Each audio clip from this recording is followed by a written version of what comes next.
a ideia dos trabalhos que eu faço é realmente olhar para as pessoas como seres integrativos, como seres integrais, né? E focar aquilo que é preciso para o equilíbrio, para o estado de bem-estar dessas pessoas. A técnica que a gente vai falar hoje, o pessoal já brincou, né? É um nome muito difícil. Então, por isso que a gente acaba resumindo em DRS, para ficar mais fácil, né? Para não ficar difícil de verbalizar. Mas ela está voltada para a despolarização de registros de subpersonalidades. E o nosso principal objetivo aqui no nosso bate-papo é explicar o que é isso, né? O que esse palavrão aí todo quer dizer. E a gente colocou como uma visão de apometria científica porque a maneira de conduzir a técnica, nós utilizamos algumas metodologias, alguns mecanismos que o trabalho de apometria também utiliza, ou seja, o conhecimento que foi embasado para fazer a técnica, a parte prática da técnica, é oriunda de parte da teoria do trabalho de apometria.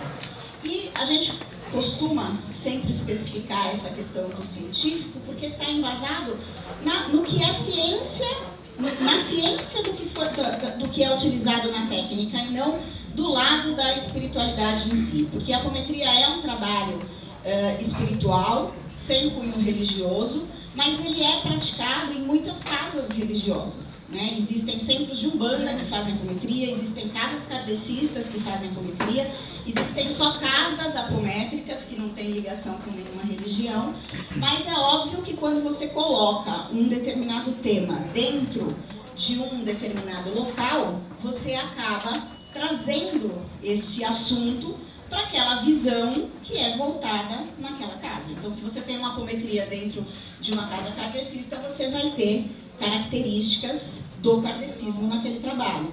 E assim por diante. Então, o trabalho que eu sempre realizei desde o início nessa linha, sempre foi com esse cunho terapêutico, voltado para a terapia alternativa, para a terapia integrativa, e nunca voltado a nenhuma estrutura religiosa em si. Então, por isso que a gente define dessa forma, só para a gente entender um pouquinho que tema é esse, tá? A técnica foi uma técnica desenvolvida, eu diria, a partir de uma experiência prática. Então, a gente começou a trabalhar com algumas questões relacionadas à apometria, fomos percebendo algumas necessidades, porque a apometria vai tratar praticamente o campo espiritual das pessoas.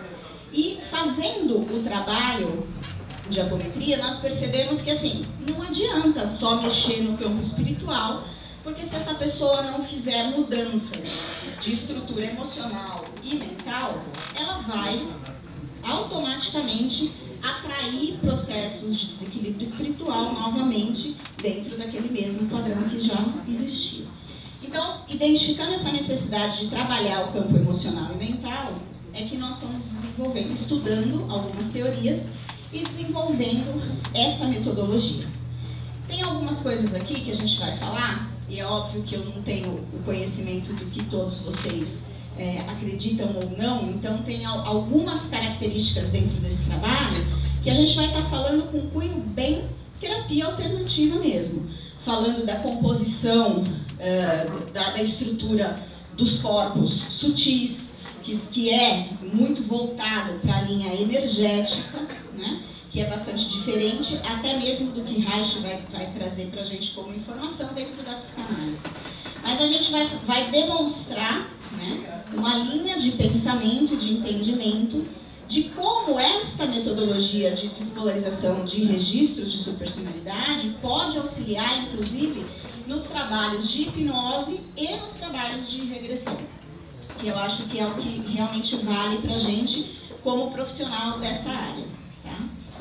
A regressão e a hipnose dá condições infinitas de trabalho para você aprofundar o campo emocional dessas pessoas, entender os processos de crença, entender como é que isso funciona e, através da técnica, trazer essa pessoa para o momento atual dela, com isso redesenhado, vamos dizer assim. Mas, em alguns momentos, a gente acaba dependendo de mais sessões, a gente acaba tendo dificuldades de acessar. Eu tive uma experiência semana passada, inclusive, com uma colega de vocês, fazendo uma regressão que era numa paciente minha, porque eu não faço regressão, e eu pedi a ela que fizesse e acompanhei o trabalho. E num determinado momento do trabalho, a pessoa que estava no processo de regressão tinha muita dificuldade de entrar na regressão. Ela não estava conseguindo, ela tentou várias formas de conduzir a entrada da pessoa em regressão e ela estava com dificuldade. Mas através do conhecimento dessa técnica, eu percebi claramente que existia uma resistência muito grande em função de uma subpersonalidade que estava presente e que foi startada no momento em que ela tentou entrar no processo de regressão. E aí a gente parou, fez a aplicação da técnica e depois, na próxima sessão, a coisa já começa a acontecer de uma forma diferente, porque você já tira um aspecto que é um impedidor para acessar aquele campo e aquele aprofundamento, vamos dizer assim, naquilo que precisa ser feito. Então eu espero que dê para vocês compreenderem como a despolarização pode auxiliar nessas outras técnicas que a gente já conhece e muitos de vocês já praticam. Ok? Vamos lá.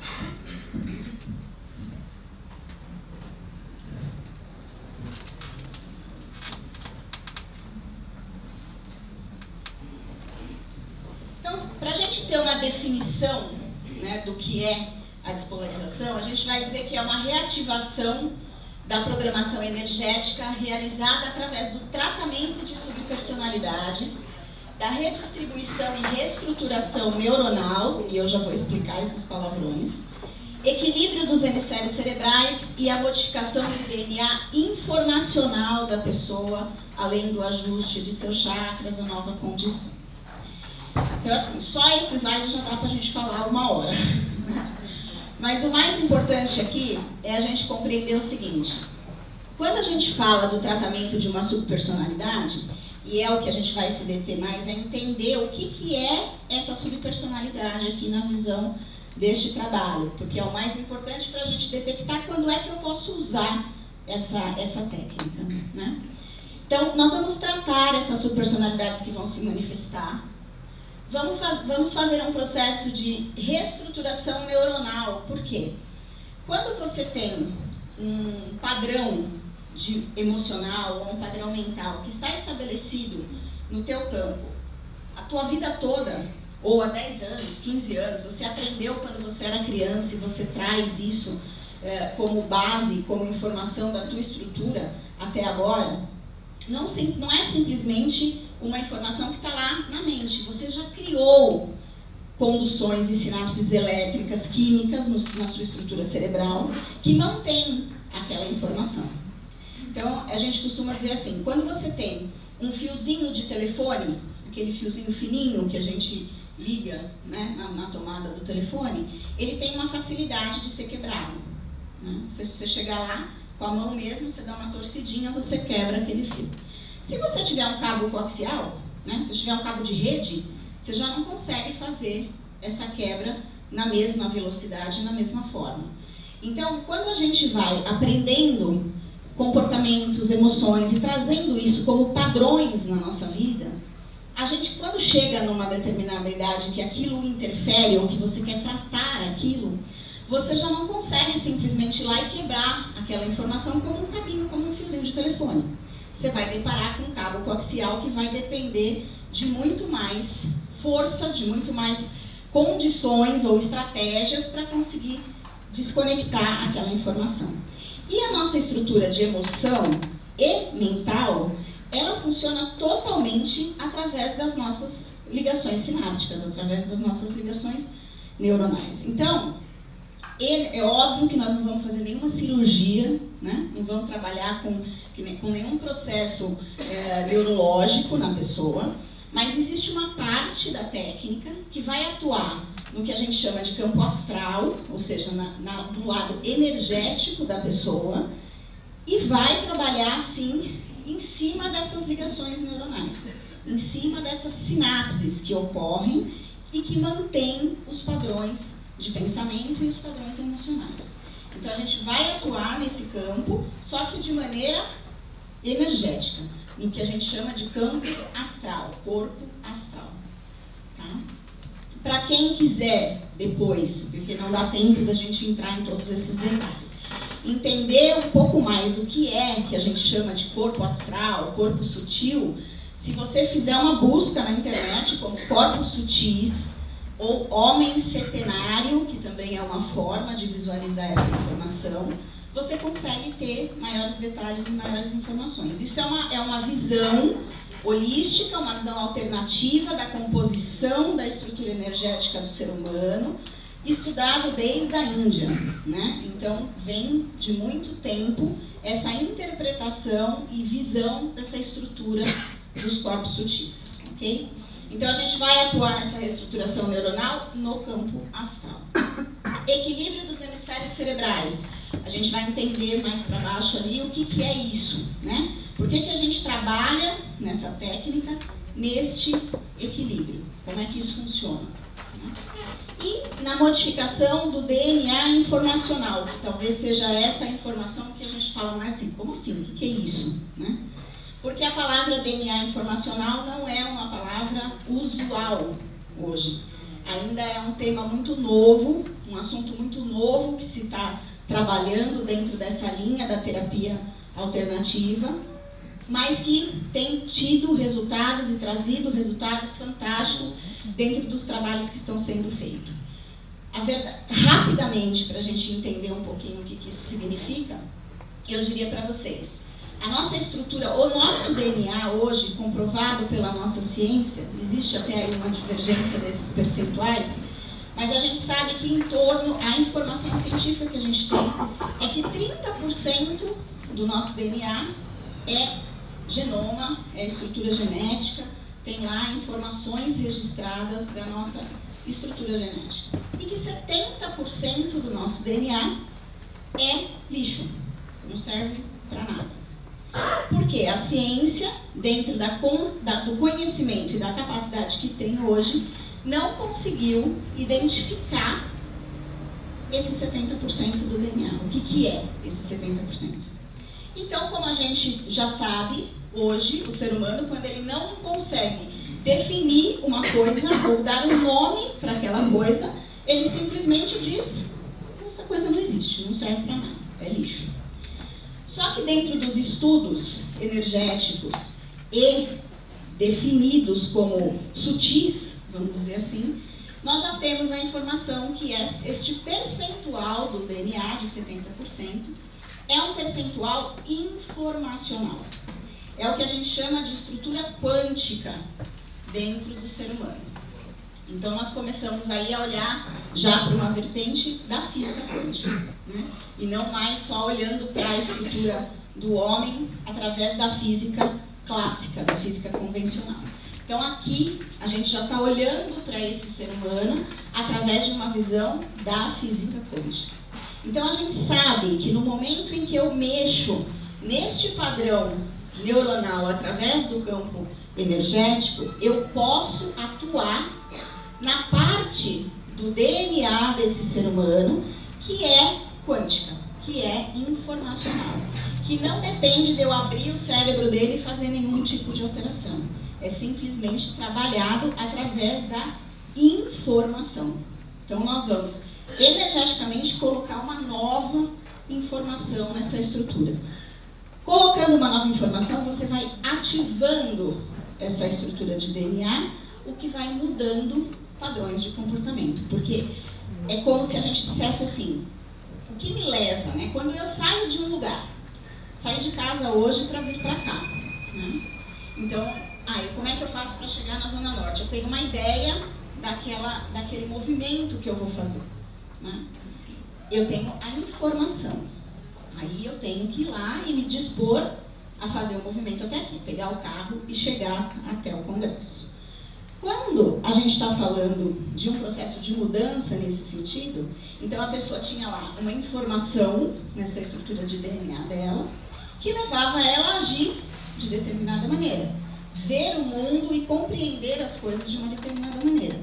Quando você vai lá e faz uma alteração nessa estrutura, você altera a informação que ela tem, ela tende a começar a enxergar as coisas dessa nova maneira. Quando a gente começou a fazer o curso de psicanálise, ou de regressão, ou de hipnose, você tinha uma visão sobre o que era tudo isso, como as pessoas funcionavam, os sentimentos que você tinha, o que significavam. Quando você vai para a aula e começa a receber as informações, o seu campo recebe novas informações e você começa a perceber que, opa, não é bem assim, né? Aquele negócio que eu achava que era só porque o outro não queria saber de mim, eu começo a perceber que talvez seja eu que não esteja lidando bem com determinada situação. Então, a informação alterada, quando nós colocamos informação para dentro, nós conseguimos alterar desde a nossa atitude até o nosso comportamento efetivamente. Então, é nesse sentido que a gente vai mexer nessa estrutura de DNA dentro dessa técnica. Tudo bem? Até aí? Se vocês tiverem dúvida durante o que eu estou falando, tiver alguma pergunta, pode interromper e perguntar. Porque às vezes a gente vai falando um monte de coisa e aí chega lá no final vocês esquecem o que ficou de dúvida no início. Tá bom? Muito bem. O ajuste dos chakras, na verdade, é uma consequência desse processo. É simplesmente um alinhamento estrutural desses corpos que a gente citou no início. Acho que é pelo Enter que está funcionando.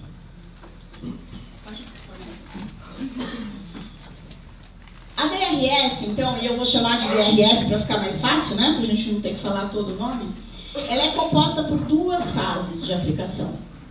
A primeira, tratamento da subpersonalidade. E a segunda fase, o que a gente chama de reprogramação dos registros de memória. Tá? Elas não são feitas em sessões diferentes, muito pelo contrário, elas são feitas na sequência uma da outra. Mas a gente divide essas fases simplesmente por uma questão didática, para a gente entender o que a gente está fazendo em cada momento do trabalho. A técnica em si também é uma técnica muito rápida, você aplica ela em coisa de 10 minutos, 15 minutos, às vezes nem isso, tá?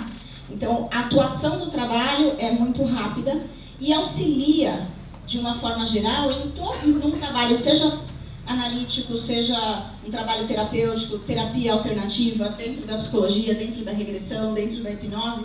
Se a técnica que você trabalha aceita, né, é possível realizar qualquer tipo de intervenção integrativa, você pode utilizar essa metodologia, tá?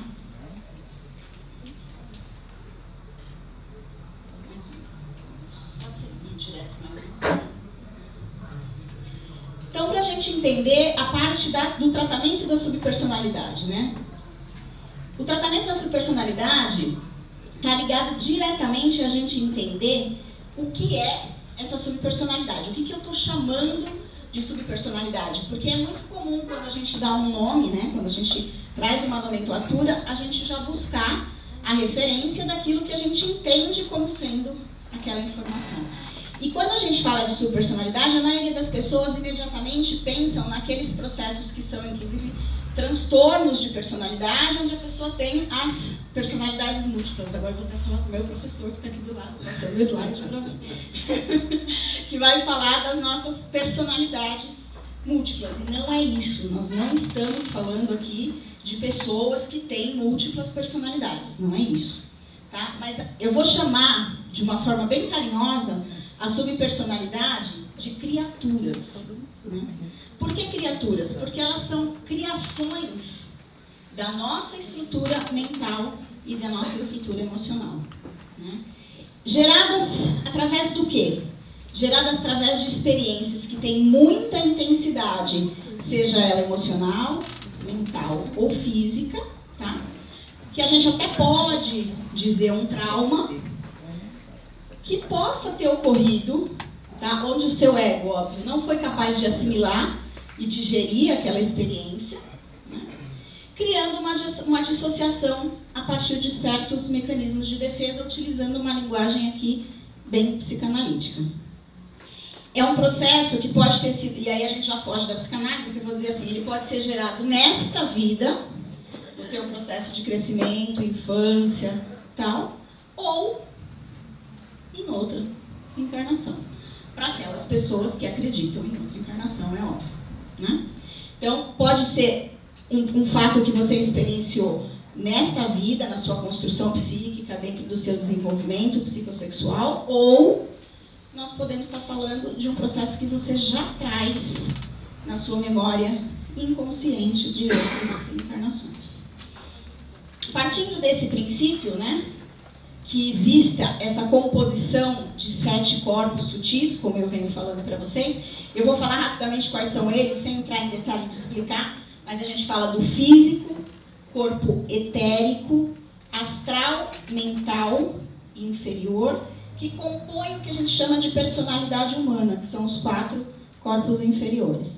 E depois a tríade superior, que a gente chama de corpo mental superior, que muita gente ouve falar do eu superior, é o eu superior, o eu divino, né?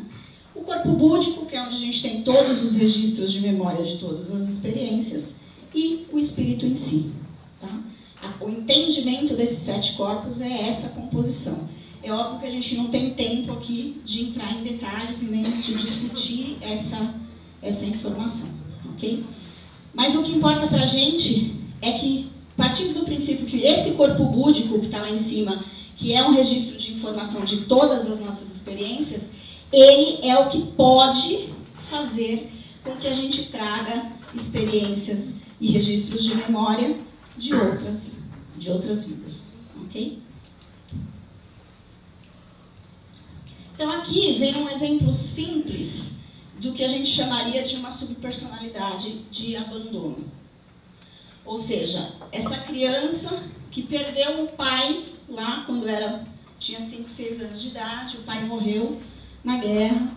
Essa criança, a gente já sabe pelo nosso conhecimento, pelo estudo que a gente já realizou, que muitas vezes essa criança vai culpar esse pai de tê-lo abandonado. Ele não tem a compreensão de que esse pai morreu porque ocorreu uma fatalidade, não. Simplesmente, dentro do mundo dele, da relação que ele construiu com esse pai, ele pode, não quer dizer que sempre vai acontecer isso, ele pode acreditar, ele pode criar a ideia dentro da mente, dentro da estrutura emocional dele, de que esse pai simplesmente o abandonou.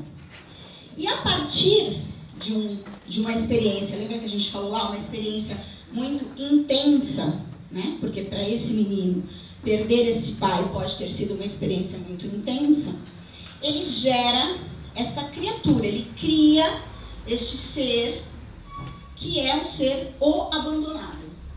Ele virou o abandonado. E neste o abandonado, ele vai juntando ao longo da vida dele todas as possibilidades e as características do abandono. Então depois vai morrer um cachorro, ele vai achar que ele traz a experiência da morte do cachorro como o cachorro teve abandonado. Ele vai ter uma relação depois mais pra frente, onde a menina vai terminar com ele vai juntar nessa característica do abandonado, até chegar um momento em que ele age como o abandonado. Então ele já gera o próprio abandono, né? Até o ponto, que seria um cume aí da situação, dele começar a se abandonar, né? Porque no momento em que essa criatura fica tão presente na vida dele, ele vai responder emocionalmente muito mais pelo abandono do que por todas as outras características positivas que ele possa vir a ter. Então, nesse momento, a gente começa a perceber que essa criatura abandonada começa a atrapalhar as relações, começa a atrapalhar a vida dessa pessoa como uma vida tranquila, uma vida equilibrada. Esses processos, aqui eu estou usando um exemplo, né? Mas a gente tem milhões deles, e acabamos criando uma série de subpersonalidades ao decorrer da nossa vida. Para a gente entender, né, aqui eu só trouxe um exemplo específico, eu vou mostrar para vocês algumas definições dessas subpersonalidades por alguns autores diferentes, médicos, psicanalistas, para a gente entender exatamente em que contexto a gente está trabalhando essa subpersonalidade. Jung, por exemplo, ele interpreta o que ele chama de complexo. dizendo que todo conteúdo psíquico que, tornado inconsciente, pode adquirir certa autonomia e independência em relação à totalidade do psiquismo, podendo influenciar de várias formas a personalidade da pessoa. Então ele não está definindo aqui, olha, existe uma subpersonalidade. Não. O que eu estou dizendo para vocês é assim, uma das coisas que embasa e que a gente usa como conceito para entender o que eu estou chamando de subpersonalidade, é um pouquinho isso aqui, ó. Então ele vai dizer que existe esse conteúdo psíquico que se torna inconsciente, ele pode adquirir autonomia e independência. Quando ele fala que ele pode adquirir autonomia e independência, ele pode agir independente da sua vontade. Independente daquilo que você acha que acredita, porque é um conteúdo inconsciente, então você tecnicamente não tem domínio sobre ele. E ele pode influenciar a sua personalidade, ou seja, as suas escolhas, os seus desejos, a maneira como você vai se portar diante de uma situação. Isso, a gente vai ter várias características dessa, né? É assim que a gente se relaciona com o meio. Só que tem algumas relações que não vão ser prejudiciais para você, e vão ter algumas que vão se manifestar de uma maneira que torna isso prejuízo nas relações. E é essas que a gente vai atentar aqui para poder trabalhar. Uma outra definição é a de Franz Hertmann. Esse cara foi um escritor teosófico alemão, né, estudioso de várias doutrinas, tanto na linha física como na linha metafísica. Tá? E ele vai dizer o seguinte: a personalidade inferior é irreal, compõe-se de muitos eus ilusórios, cada qual com suas reivindicações particulares. Essas demandas crescem mais e mais à medida que tentamos satisfazê-las. São as forças semi-intelectualizadas da alma que a fragmentariam em pedaços se lhes fosse permitido crescer ainda mais, e que precisam ser subjugadas porque não tem o mestre real, que é o eu superior ou Deus. Então já tem aí, como ele é um teosófico, óbvio, ele vai colocar já uma interpretação mais voltada para a linha da teosofia. Mas o que mais interessa para a gente é quando ele fala que a nossa personalidade se compõe de muitos eus ilusórios, né? E vai dizer exatamente que são as forças semi-intelectualizadas da alma que fragmentariam em pedaços se lhes fosse possível. Ou seja, é uma tentativa, são emoções que estão presentes de uma forma muito intensas e que tentam tomar conta da nossa estrutura emocional, que tentam dominar a nossa estrutura emocional. E, quando elas fazem isso de forma negativa, podem ser trabalhadas. Okay? Outra definição é de Stanislav Grof, que é um psiquiatra tcheco. Ele vai falar de subpersonalidade com chamando de sistema COEX, que é sistemas de experiência condensada. O que ele vai definir como um sistema de experiência condensada? Ele vai dizer que o sistema COEX consiste de memórias com carga emocional de diferentes períodos de nossas vidas, que se assemelham pela qualidade da emoção ou sensação física que compartilham. Cada COEX tem um tema básico que permeia todas as camadas. Lembra que eu falei lá? O abandonado, né? O perfeccionista, a hipocondríaca. A gente sempre tem características específicas que você vai criando. Identifica isso, até a gente dá nome para eles, para que a gente possa identificar com mais facilidade quando a gente entra nessa frequência. Essas camadas vão representar um denominador comum. Então, lembra que eu falei? Morte do pai, morte do cachorro, a namorada vai embora, o chefe manda ele embora da empresa. Ele vai sempre agregando isso a uma característica, a um denominador comum, que seria o abandono. As camadas individuais contêm variações desse tema básico que ocorrem em diferentes períodos da vida da pessoa. E o inconsciente de determinado indivíduo pode ter várias constelações COEX, ou seja, nós temos várias subpersonalidades diferentes estabelecidas dentro do nosso sistema. Eliezer Mendes, que é um médico cirurgião e ginecologista, estudioso de psicoterapia hipnótica e parapsicologia, ele vai falar de subpersonalidades como representações de faixas do inconsciente. Então, para ele, as subpersonalidades são faixas do inconsciente da pessoa e que ele denomina carinhosamente de demônios internos. Só queria dizer uma parte que eu fiz com todo o acervo do Eliezer. Ah, que ótimo. Muito legal, Elias. Estávamos falando aqui dos livros que você não acha mais, né? Não, só eu tenho porque ele teve um AVC e foi para Bahia e o irmão dele deixou comigo para que eu fizesse xerox e desse para as pessoas. Muito legal. Então vocês já sabem a fonte.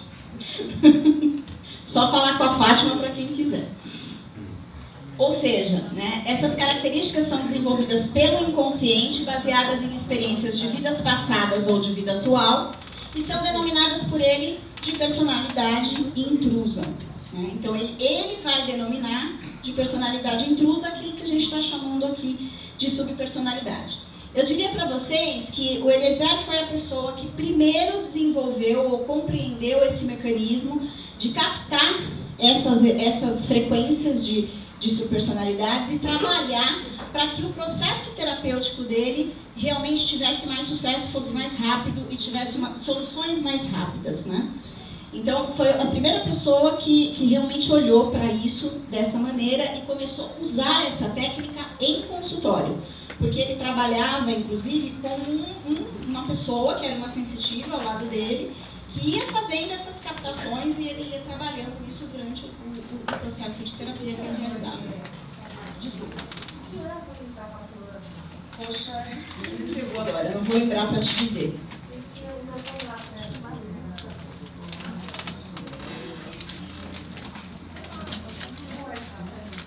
É que assim, o Dr. José Lacerda, na verdade ele não era um psiquiatra, ele era ginecologista também. Todo mundo acha que ele era psiquiatra e ele era ginecologista, assim como Eliezer Mendes. Mas ele, na verdade, ele trabalhou dentro do Hospital Espírita do Rio Grande do Sul, que era o EPA, e quando ele desenvolveu a técnica de apometria, e aí tem posso fazer um parênteses? Tem um parênteses aqui que é curioso até, né? Porque já que nós estamos num congresso de hipnose, vale falar disso. Lacerda, que é o considerado pai da apometria, né? Ele, na verdade, recebeu as informações da técnica de apometria por um bioquímico chamado Dr. Luiz Rodrigues, que era um uruguaio, que vivia no Rio de Janeiro, né? E ele trouxe a técnica inicialmente para o EPA, num congresso de espiritualidade, chamando ela de hipnometria. Porque ele acreditava que a base do trabalho apométrico, na verdade, era feito por hipnose. Então, a técnica inicialmente foi chamada de hipnometria. Depois que o José Lacerda estudou com mais detalhes a técnica, começou a fazer a parte prática, é que ele mudou para o nome de apometria, que na verdade quer dizer algo além da medida. Né? Apometria, a definição da palavra apometria vem de apo, além, metria, medida. Tá? Imagina, de forma alguma. É legal, deu para compartilhar essa informação. Mas então, a técnica aqui, o Eliezer, ele estava muito mais voltado para esse lado da parapsicologia e da psicoterapia hipnótica, e menos para esse lado do Dr. Lacerda, que já era mais espiritual. Até porque toda a teoria do Lacerda, ela veio muito ligada ao kardecismo, porque ele tinha uma presença e um estudo kardecista muito forte por muitos anos, né? Então, ele já tinha uma visão mais metafísica, vamos dizer assim, do trabalho. Tá, mas eu realmente não me lembro a data. Se eu falar para você, eu vou... Legal, ótimo, obrigada. Então, e ele vai depois dizer então que ele chamou esse método que ele fazia de captar essa personalidade intrusa para a liberação da condição emocional da pessoa, de transidentificação, tá? Que a gente isso aqui é só informacional, não é exatamente o que a gente vai utilizar dentro da metodologia.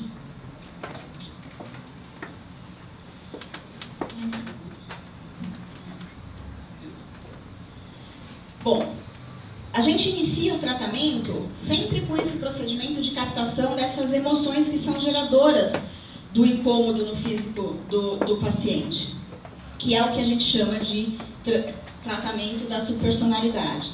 Como é que isso acontece, na verdade, né? Quando a gente identifica que existe uma subpersonalidade que está ali incomodando aquele paciente ou atrapalhando o andamento da tua técnica, como foi o caso que eu dei o exemplo no início, que a gente não conseguia fazer o processo de regressão porque tinha ali uma subpersonalidade que não permitia que ela saísse do medo para entrar no processo que tinha que ser feito.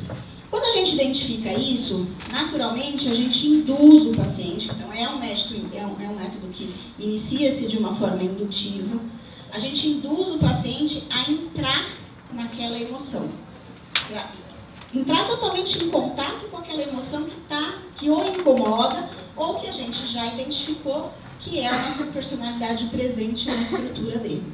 Quando a gente faz essa indução, é aquela coisa muito simples de você fazer, olha, você consegue trazer a emoção dessa situação, de quando você, porque a pessoa, na grande maioria das vezes, ela não identifica a subpersonalidade. Ela identifica uma questão que ela tem. Toda vez que meu chefe grita comigo, eu entro em pânico. Ela não vai falar para você, olha, eu tenho uma subpersonalidade X, né, que eu me sinto dessa forma. Ou, vamos usar o mesmo exemplo do abandono, para a gente não ficar criando um monte, né? Vamos dizer que ela tem uma subpersonalidade de abandono. E aí, toda vez que esse chefe chama ela para conversar, ela acha que ele vai mandar ela embora. Então, ela já entra naquela crise de ansiedade, naquela situação de medo, desesperador, quando o chefe liga para ela e fala, ó, fulana, vem até aqui. Então, eu não vou falar para ela, olha, pensa no abandono. Entra aí e pensa no abandono. Eu posso até ter a informação que aquela subpersonalidade esteja ligada a uma estrutura de abandono. Mas eu não vou mandar ela pensar no abandono. Eu vou pedir para ela entrar na situação, para ela se imaginar que o telefone está tocando e que o chefe está chamando ela para ir na sala dele. Porque o meu objetivo é fazer com que ela traga o máximo da emoção que ela sente no momento que aquilo acontece. Porque aquele movimento é só a representação daquela subpersonalidade. Né? É o momento em que aquela subpersonalidade starta e age. Então eu vou simplesmente induzi-la a entrar. O que mais te incomoda? Me incomoda porque quando o meu chefe me liga, toda vez que ele me liga, seja para falar qualquer coisa, eu acho que ele vai me mandar embora. Ok, então nós vamos entrar, vamos buscar essa sensação. Você consegue trazer essa emoção? Se sentir nessa condição? Consigo. Ok, então fecha seus olhos e concentra.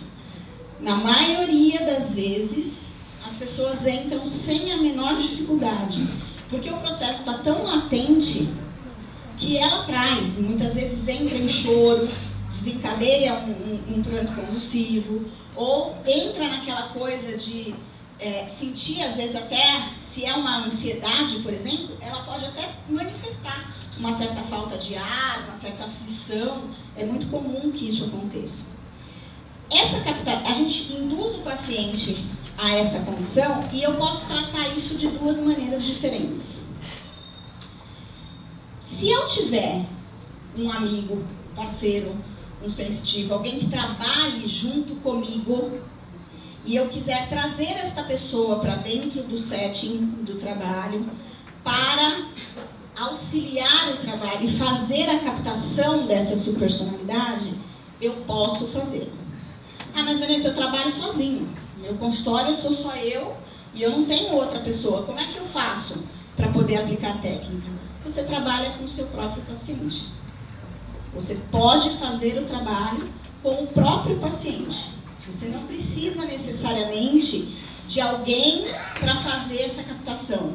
Eu só consigo fazer, tem que ser médium, né? A pergunta que as pessoas mais fazem, precisa ser médium para fazer isso? Não.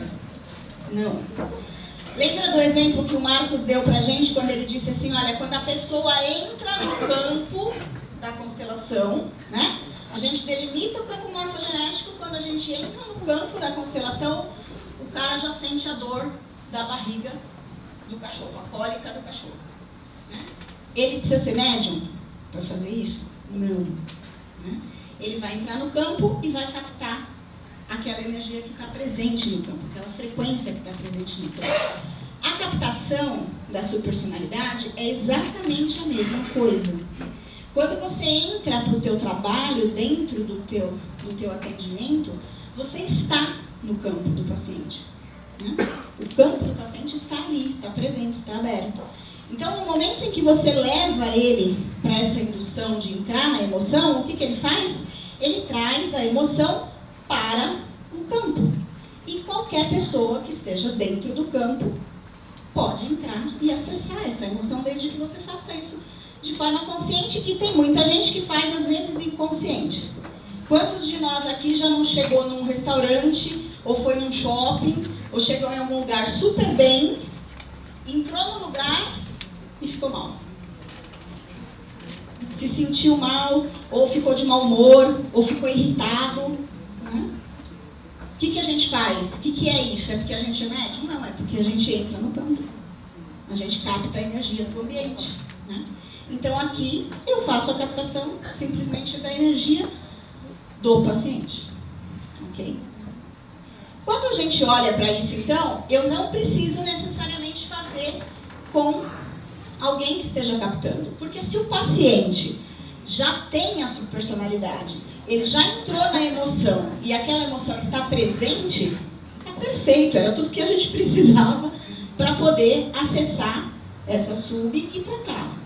Né?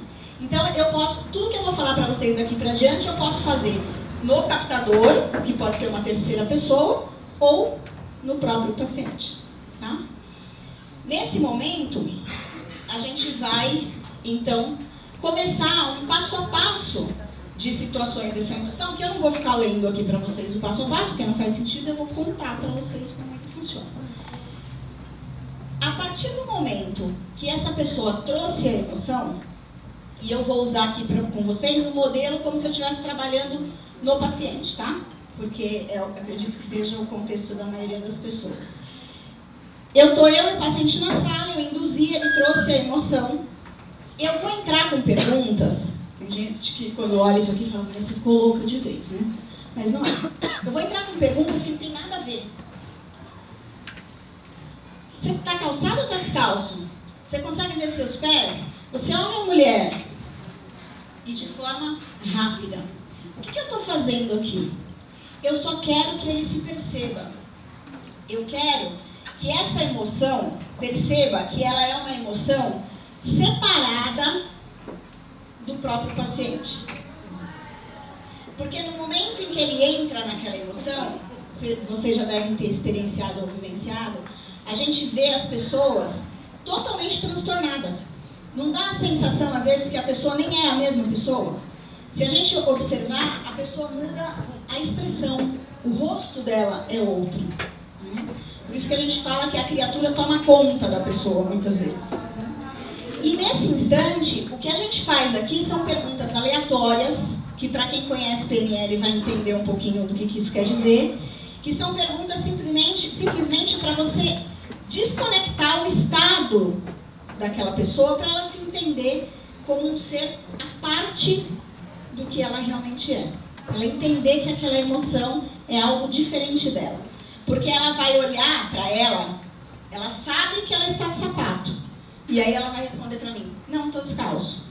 Quando ela falar isso, ela vai perceber que ela se sente, se a gente estiver falando aqui do abandonado, né? Ela vai começar a perceber claramente essas emoções do abandono. E muitas vezes até se vê em uma das situações que ela experienciou esse abandono ao longo da vida dela. Aí você vai falar para mim, Vanessa, mas você disse lá no começo que pode ser dessa vida ou da vida anterior. Sim. E ela pode se ver numa condição de uma vida anterior, inclusive. Então ela pode se ver, ela é um homem e ela pode se ver uma mulher, ela é um adulto e ela pode se ver uma criança, né? É indiferente. Essa resposta que vem aqui nessa pergunta, para mim não serve para nada. Eu não vou fazer nada com essa resposta. Então, eu não preciso ficar fazendo um questionário aqui, né? Não é uma anamnese que eu vou fazer com a pessoa para saber quem é aquela pessoa que está lá. Não. É simplesmente com esse intuito da pessoa perceber que é algo separado dela. É algo diferente dela. Pode falar. Uma pergunta. Por exemplo, você falou assim, você consegue ver seus pés, você está calçado. Se a pessoa responde que a pessoa é homem, ela responde sim, você vai fazendo esse tipo de pergunta até ela descobrir. Até contrapor algo que ela traz como realidade. Porque o objetivo é justamente esse, ela perceber que não é ela, que é algo diferente dela. Se nessas perguntas ele ainda continua vendo ele, você pode perguntar se a cor de camisa é a sua. Até Pode. Você pode perguntar o que a pessoa está sentindo. Porque às vezes você está tratando uma subpersonalidade, por exemplo, que é de abandono. E aí quando você pergunta, o que você está sentindo? Ela fala, estou sufocada. E ela não está sufocada realmente. Mas ela percebe que aquela frequência tem essa sensação de sufocamento. Então, a gente vai induzindo e trabalhando, e aí é uma questão de você ir praticando a coisa, você vai percebendo o quanto você consegue, e que momento exato você consegue fazer aquela pessoa perceber que não é ela, que aquela emoção não é ela.